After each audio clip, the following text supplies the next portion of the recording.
All right, here we go. Just what is your favorite memory from coaching? Favorite memory? Wow. You might have to sift through. Favorite memory from coaching? Well, I can tell one, but it's going to make me. I'm not trying to pat myself on the back, but it's a memory that sort of makes me think how what we do is important. One of my last years, we didn't have a very good team, and we had lost 8-10 in a row, and we're at Richfield. And we end up winning the game, and I don't know how close, I can't remember how close it was. And as I'm getting up to congratulate everybody, I think of one thing. This kid didn't get in the game. That one kid didn't get in the game. And he remembers this better than I. He said, what I remember most about my senior season is you came over after that win, and the first thing you did is come over and talk to me about the fact I was sorry I didn't get you in the game. And he remembers that to this day, and that's 1980. And I see him X number of times a year. We talk about that. He says, that was so important to me. And it's little things like that we don't always understand that can affect that kid's life for a long time. Who else? Favorite memory? Oh, boy. 45 years, there are a lot of little memories, but one that I do remember, they used to have alphabetical regions, and our program, don't know how much I would have stayed, how much longer, because we'd had a run of 3 years in a row where we didn't win 7 games. I got it right here. And I moved some sophomores up, and we won a couple games in the section, but we were in a weak section. It was Edison was one of them. I shouldn't say they were all weak, but we got to play in Williams Arena in semifinals. And I remember our kids pounding the floor and saying, we'll be back, we'll be back. And the team we got beat by was Kennedy. Kennedy on Williams Arena floor. And it was a springboard for the next year. And that next year we won the AA portion of the state tournament. But they were the Mark Landsberger and Paul Haskins and Jones. And so there was something there. But I just remember the elation, the one thing that it was like a springboard for me too. Because we were down at the point where, okay, you got to do something. They're not going to have 3 more years of 6 wins. And they became the springboard also for the kids that followed. We got a tremendous following because we came from nothing. We used to get notices, where's Mounds View? Where is it located? How do you get there?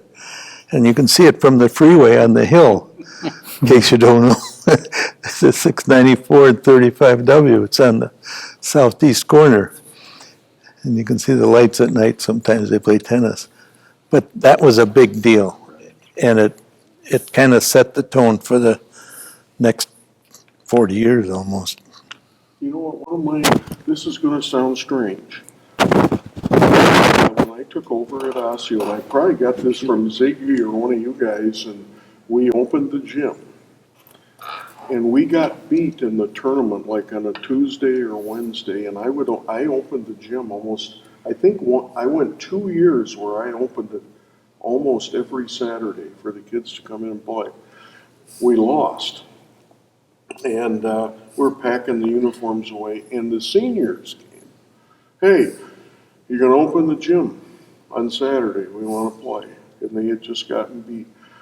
And I see a couple of those kids at the church that I go to, and I said, I think that meant more to me than they just liked basketball. And so they wanted to, they said, we'll be up there.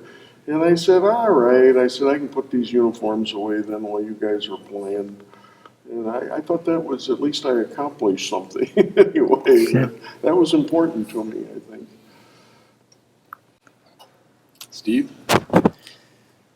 Well, your successful teams, I think, are good memories for sure. But some of the years when you're able to, as a coach, you kind of have a feel for the talent you have and who you're playing. If you play to the abilities that you have, I can feel good at the end of the year knowing that the guys did a good job, played up to their abilities, and then maybe didn't win the championship or go to state or anything like that, but played as well as we could. That was always a kind of a good feeling. All right, next question. You need a basket. Of all the players you coached, give us a couple that you'd want the ball in their hands. Which I'd give it to Kevin Lynch. Yeah. Wow. Well, What do you think? That doesn't be one person. It could be two or three. Just a couple of the top kids that can get a hoop for you guys when you really need it. I'd give it to Steve Comer, who ended up, he was all-conference basketball player, and then he played baseball at Minnesota, and then ended up pitched for years for the New York Rangers. But he's a guy that he wanted the ball, and he wanted the ball. He was going to take it or shoot it, and you knew that it's in good hands with him. So I see him, another kid I see periodically, and I could still see him. Just give him the ball and let him go. That question could cause a lot of enemies, you know. Yeah, you don't have to answer it if you don't want. That's why I didn't say give me one guy. I'd give a few of the top guys, but. Well, I think you helped me out a little bit, but everybody knew it would probably be Kevin.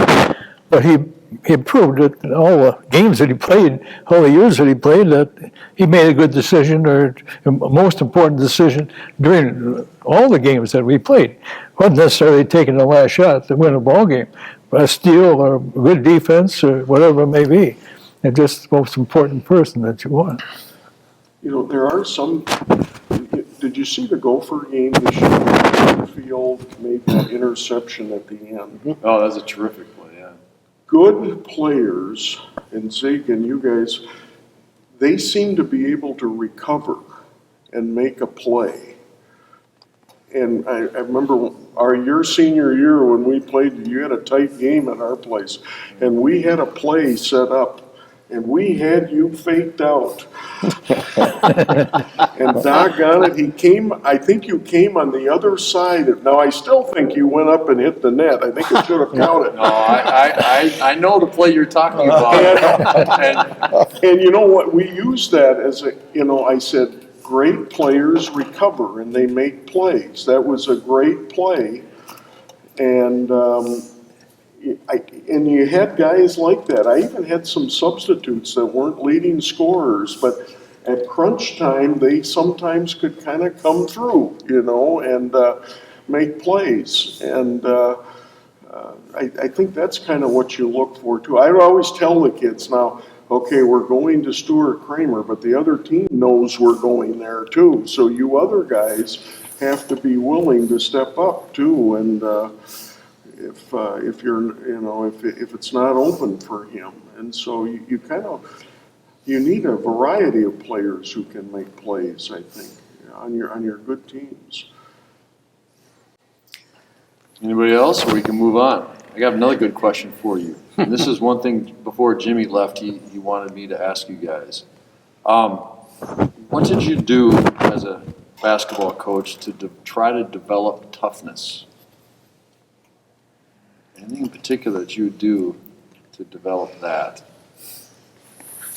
Toughness? How do you develop toughness? How did you try to do that? I think it deals a lot with aggressiveness. Mm-hmm.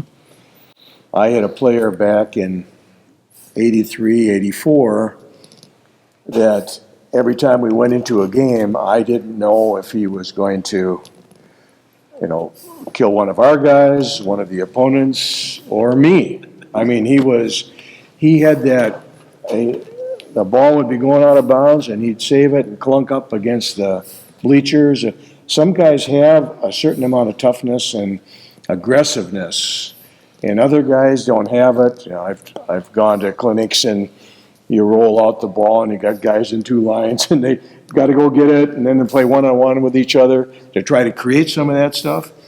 But I think some guys naturally have it, and I think it's hard to increase toughness, aggressiveness. Impossible. Is it impossible? Well, I don't know. I don't think it's impossible, but it's like if you want a guy to run really fast, you work with him all the time, you maybe make that much of a gain. I don't think you can just turn him around and go from a guy that's kind of a soft player to make him really an aggressive, hard-nosed player. You need to work on it, but the gains, I think, are small. I think some of that stuff does come more naturally to others, and it probably reflects back on the other sports that they're doing, what's happening at home, how they're handled at home. And, but once in a while we'd put a bubble over the rim and we'd go for a free fall, and and then if you got it, you threw it back out again. And we did have one year that could not get guys to go near the basket. They just would not be aggressive. And I tried one thing, and it was from Wally Bauer, who used to coach at Irondale. And you have guys come in for a 1-minute drill. Anything goes. And the drill is over when there's a drop of blood on the floor. Had a towel there. And the guy, a foreign student, Stelios Kamianos, he never wanted to take his pants off even. He just soft. And I think he punched himself in the nose. we never got a chance to go 30 seconds even. And he got a bloody nose. And that was it. Matt is laughing. He probably would have liked that drill. Osseo was always pretty tough. You guys always played aggressively. What did you do, Warren, to try to teach that? We used to have a football coach, a good guy. In fact, I think he lives now. He went into business, but he used to say that tackling drills, he said, you got to do a few of them for the form, but he said, you just gotta, if the kid is afraid to tackle, you just gotta hope he has enough love for his teammate at the crunch time that he's gonna make the play. But he said, he thought if you reinforce that too much, he thought it was very minimal how much that helped. He thought it almost hurt. They saw the pain in it and they would almost shy away more. So, but I think that probably, I can't say that I ever did anything specifically for aggressiveness. But I think if you have a couple kids that are very aggressive on a team, they can affect the other kids more than you can. that does too, Because they can, by peer pressure, say, hey, come on, let's do this, let's do this, let's do this. Whereas, they listen to you talk all the time. Style of play has something to do with it, I think. If you're a pressing team, you want kids active and being around the ball a little bit more. You don't get a free run up and down the court, and you get in that jog modes, and you're not really in it for about 8 or 9 seconds. Or if you play against a team that plays like that, then you find out your kids aren't very aggressive.